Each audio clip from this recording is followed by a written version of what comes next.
ব্যাপারী ঘোড়ার মতো লাভ দেয়, কম দাম বললে গরু হাসে, কাছে গেলে গরু গুতা মারে। ওষুধ দিয়া গরু ফুলাইছে, প্রাইস ট্যাগ গলায় ঝুলাইছে, চামড়ার নিচে মাংস নাই রে, দাম কেন তো বাড়াইছে।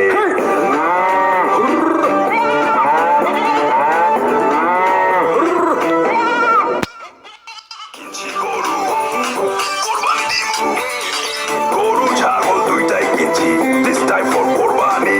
হাম্বা হাম্বা ও ও, গরু ছাগল দুইটাই কিনছি, this time for কোরবানি।